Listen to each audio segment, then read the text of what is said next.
All right, hey everybody, this is Rosh, and you are watching FM9 Basics. This is a YouTube tutorial series I'm putting together to help new and experienced users program all the Fractal products, including the FM9, the FM3, and the XFX3.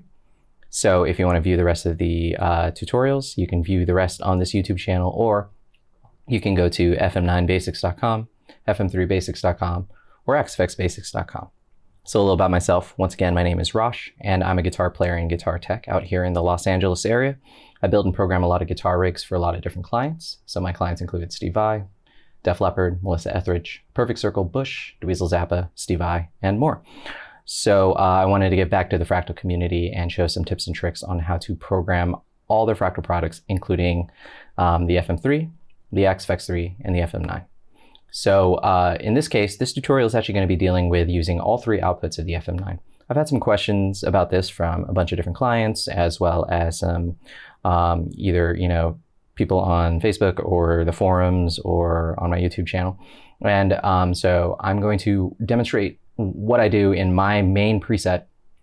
And then also I'm going to transition the video of me playing at the House of Blues Anaheim main stage, and I'm using actually all three outputs so I can have independent control of all three of the sound sources. So one of the advantages of the FM9 is that if you build a basic preset like this, you have a lot of flexibility. So one of the challenges of being a working musician in LA is I'm playing a lot of different gigs all over town in a lot of different situations. Some venues will have backlines, some venues won't, some venues will provide stage wedges, others don't.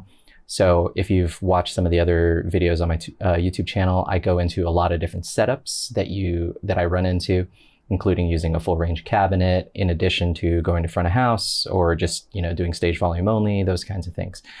So this is going to be kind of an addendum or kind of related to those videos where I'm actually going to be using all three outputs. And so what this allows me to do is it offers me the flexibility of building a preset once. I don't have to build multiple presets depending on what type of gigging situation I'm in. This is the main preset I always use. And again, this is more for like the working musician type of gigs. I'm playing either like a cover gig, or I'm playing a type of gig where I just need, a basic array of sounds that I can just kind of control on the fly with my feet, or with the twist of a volume knob, I can get, more gain or less gain. And I find that I can cover a lot of ground with just one basic preset. Now, this obviously would be different if you are in an original project, or you're in a tribute band, where you need very specific sounds for each song. Some users definitely will go the extra mile and have like one preset per song, et cetera, et cetera, et cetera. But, watching this video, you can pick up some tips and tricks so that you can maybe make a template so that, again, if you are, let's say, in a band where you're using, multiple presets, you can still build them all the same way, and you have a lot of ultimate flexibility going into different types of amplification. So in this case, when I'm going to be playing the House of Blues main stage, I'm going to be using a backline tube amp. I'm also going to be going straight to front of house, and I'm also going to be using a full range wedge. And again, you could feasibly have the front of house engineer mix guitar signal into the stage wedge. But again, I do prefer, and I think most of us do, want to have the ability to turn up and down on the fly without, affecting the front of house mix. And the great thing about the FM9 is that you have three independent volume knobs that you can control at will, so that you can turn up either the full range wedge, the tube amp, or, in this case, maybe turn up the front of house sound. But generally you want to set the front of house sound at sound check and then just leave it alone. But you do have the option to turn up the full range wedge and or the tube amp on the fly in the middle of a gig without having to menu dive or anything like that. So let me just walk you through my main basic preset. And basically I'm using 4 sounds down here that just kind of cover everything: a clean sound, a crunch sound, a rhythm sound, and a lead sound. Clean sounds, your kind of basic Fender kind of clean. The crunch sound is basically a Vox style crunch. And then the rhythm sounds basically like a Marshall rhythm sound, and the lead sound is the same Marshall rhythm sound with an overdrive pedal and some delay on it in the front. Again, very generic sounds. I obviously, if I am playing, trying to match a very specific tone, like if I'm playing in a tribute band or something, I will build a different preset or build different sounds to match the tones as close as possible. But I find I can cover a lot of ground with just these 4 basic sounds. And then, well, let's walk through the signal path. So right here in this column, you'll see that there are a bunch of effects in one column. And if you watch some of my tutorials, I use multiple effects all tied to one expression controller so that on the fly, I can switch the multiplexer block to either route signal through the wah, through the phaser, which is basically the univibe, the pitch block, which is basically a whammy, or the tremolo. And then I can control either the speed or the wah sweep or the pitch of the whammy pedal on the fly. And I can adjust, switch between each of these 4 effects on the fly. So some songs I might need the expression pedal to be a wah. Some other songs I might need to use the tremolo effect. Other times I might need to use like a univibe effect. I'll occasionally swap these out with a rotary block if I need to cover more classic rock kind of rotary sounds. But these 4 I tend to use all the time. And then, so I'm going from the guitar to the input, and then I got a drive block, and that's pretty self-explanatory. I got a phaser, which is basically like a Eddie Van Halen style phaser. The flange block right there, I'm running it in parallel. For no real reason other than I just want to have control of, my drive sound and the flange sound.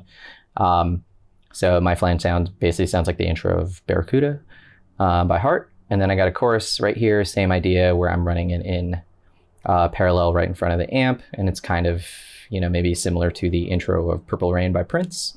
And then I got my amp block to cover my amp sounds. And then I got this volume block right here, and that is controlled by my second expression pedal. And that is just like a global, well, not global, but just like always on volume pedal. And I can control my volume on the fly with that second expression pedal.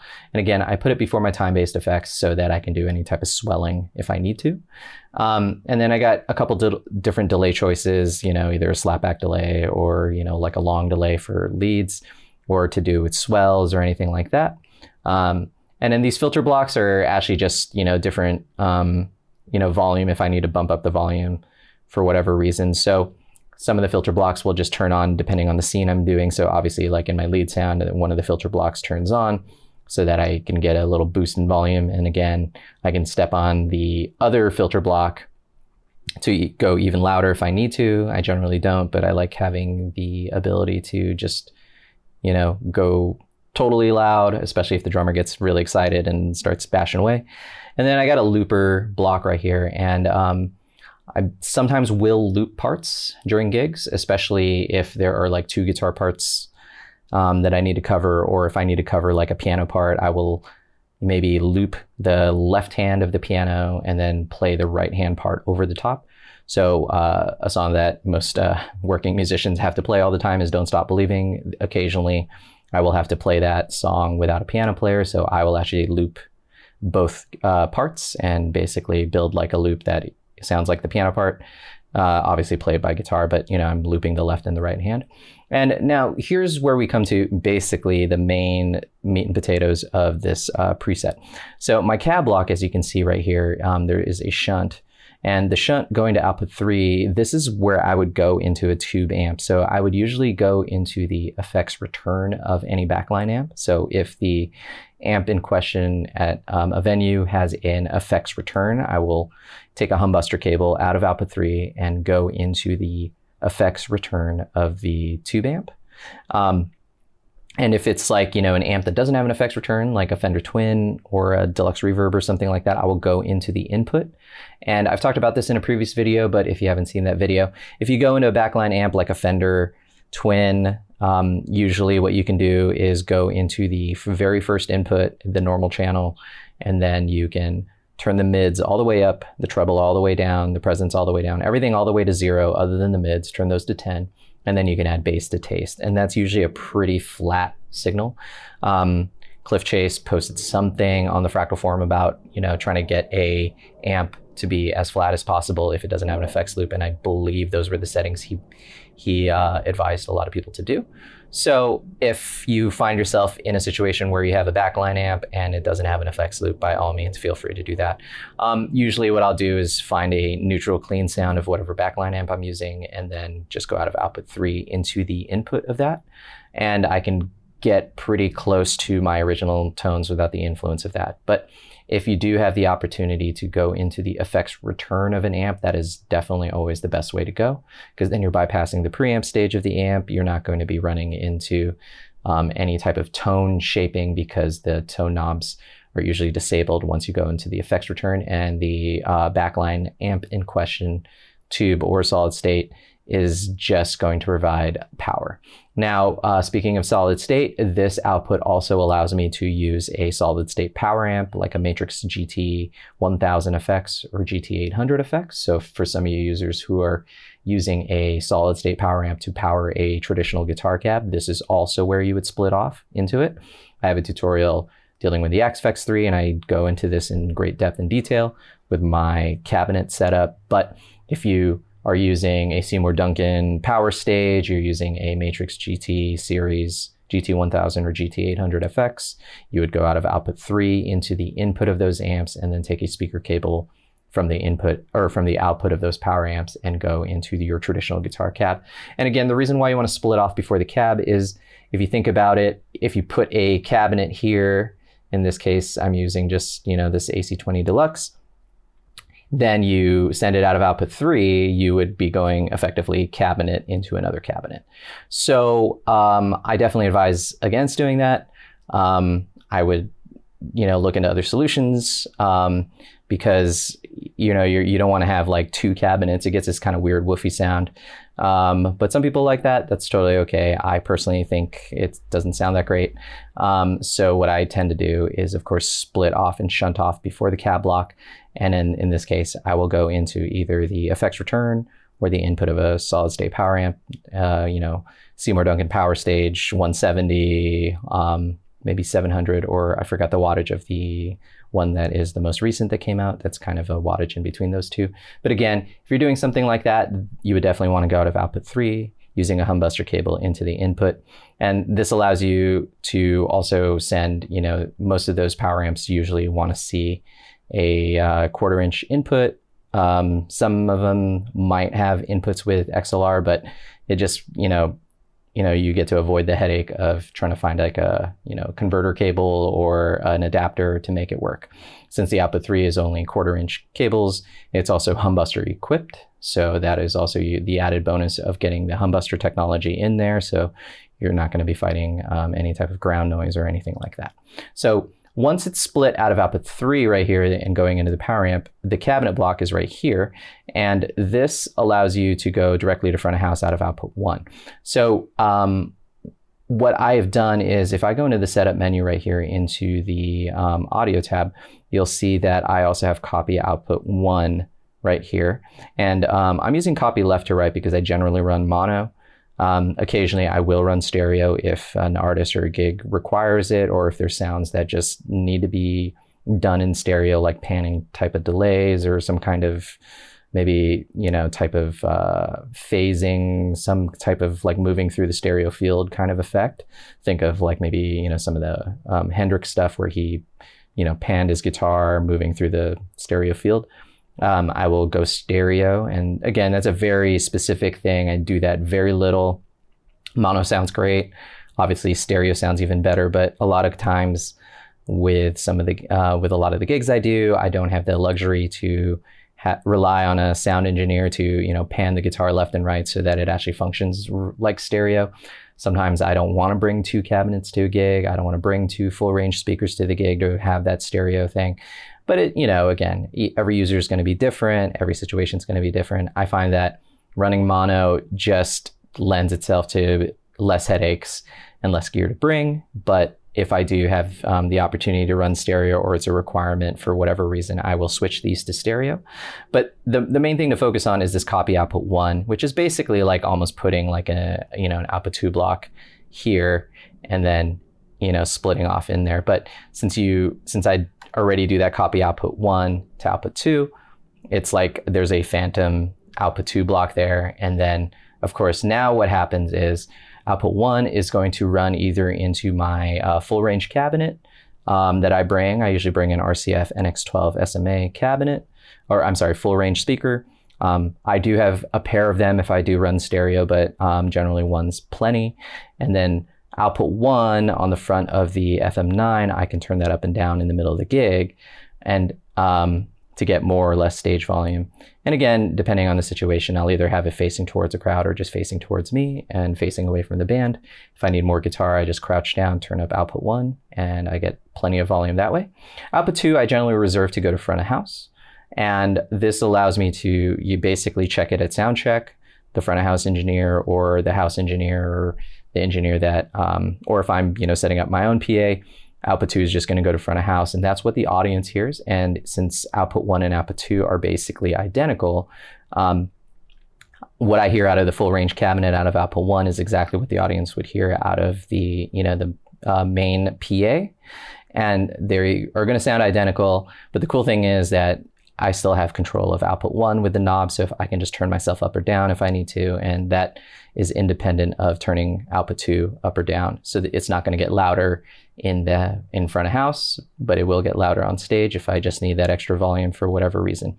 Now, again, talking about output 3, what I can do is, of course, I keep output 3 generally fully clockwise.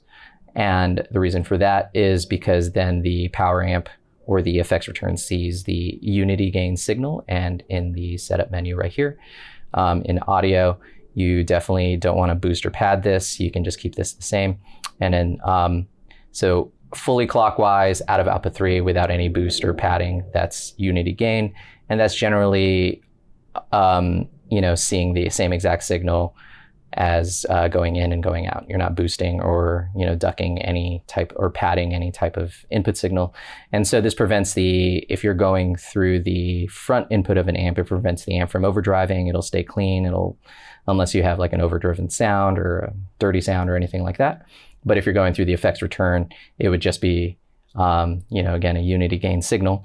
And if I need more volume out of the backline tube amp or my power amp or with, solid state power amp with a guitar cabinet, all I do is turn around and turn the amp volume up or down, or the power amp volume up or down, and then I get more stage volume coming out of the guitar cabinets on stage.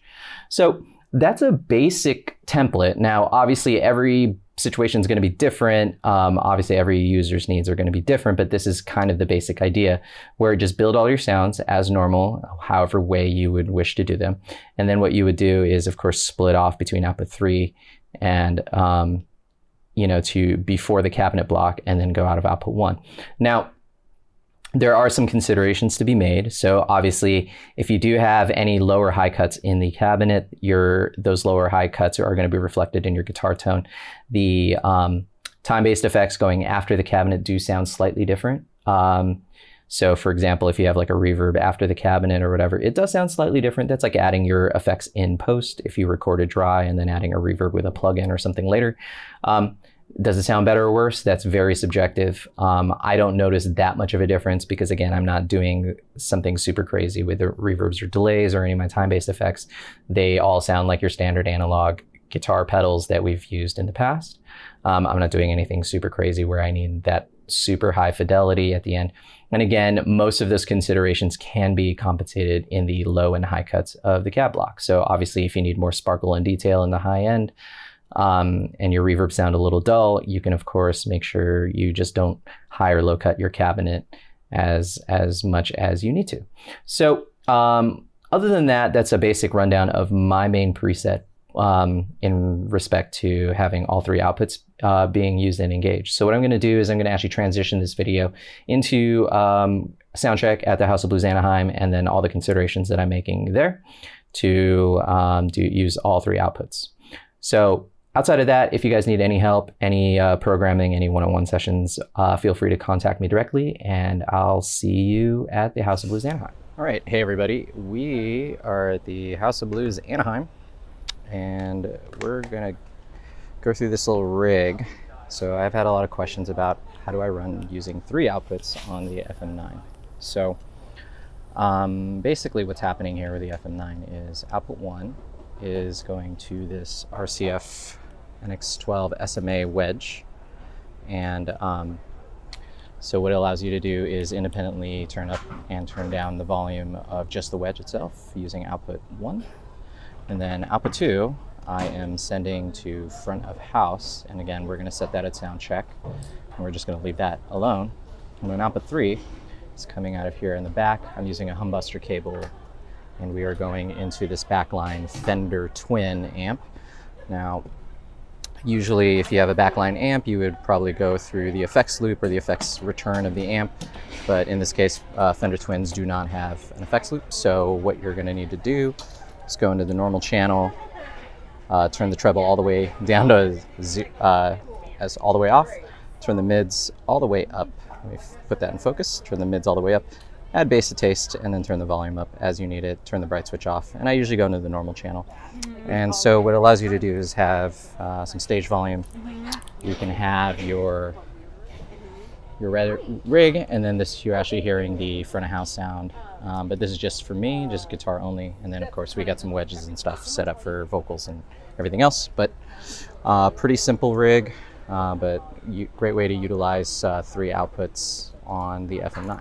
All right, everybody, so that's going to be it for this video. By all means, feel free to reach out to me if you need any one-on-one consultations, any one-on-one help. Would love to help you program all your Fractal units, so feel free to contact me directly. In the meantime, feel free to watch the rest of these YouTube tutorials, and I'll see you guys next time. Thanks. I'm falling with you. I'm standing